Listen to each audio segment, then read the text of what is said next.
Bonjour à tous. Nous sommes dans notre vie sollicités de toutes parts par des informations, par des philosophies de vie, par des spiritualités. Et nous pouvons parfois nous poser la question de savoir, mais comment faire la différence? Comment savoir ce qui est bon? Comment savoir ce que je peux garder, ce qui va m'être utile pour moi-même? La Bible répond à cette question de manière très simple, mais aussi de manière très profonde. L'apôtre Jean, dans sa première lettre, au chapitre 4 et au verset 1, dira la chose suivante.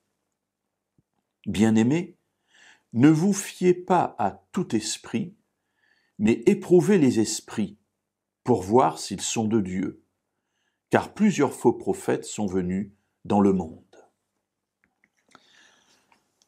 Alors je vous laisse lire la suite parce qu'il va développer son idée, mais peut-être m'arrêter simplement sur cette chose. Premier élément, ne vous fiez pas à tout esprit. Mes amis, ce n'est pas parce qu'on vous dit quelque chose et que la personne est sympathique que c'est forcément vrai. Il faut éprouver les esprits, dit-il, c'est-à-dire qu'il faut aller chercher au fond des choses pour voir si les choses sont vraies. Un moyen relativement simple de savoir si quelque chose est vrai, c'est de pousser le raisonnement à ses extrêmes. Si vous voyez que ça dérape, ça n'est pas bon. Si vous voyez que ça tient la route, eh bien ça vous donne un premier élément pour vous dire, tiens, là il y a peut-être quelque chose d'intéressant. Éprouvez les esprits, dira Jean, pour savoir s'ils viennent de Dieu. Effectivement, nous voulons servir Dieu, nous aimons Dieu, nous savons que Dieu est bienveillant, qu'il nous veut du bien. Et c'est donc cette personne-là, cet être-là que nous voulons aimer, que nous voulons servir, que nous voulons aussi écouter et mettre en direction de notre vie. Donc on ne veut pas aller vers n'importe qui. Et il le dit, plusieurs faux prophètes sont venus dans le monde. Mais alors comment éprouver ces fameux esprits? Alors je l'ai dit, pousser les raisonnements au bout. Mais il y a aussi une autre chose qui, malheureusement ou heureusement, ne peut pas venir naturellement. Elle implique de notre part un engagement. Mes amis, c'est simple, il faut lire la Bible et la lire régulièrement. Essayer de la comprendre par soi-même, demander à Dieu de nous éclairer par son esprit.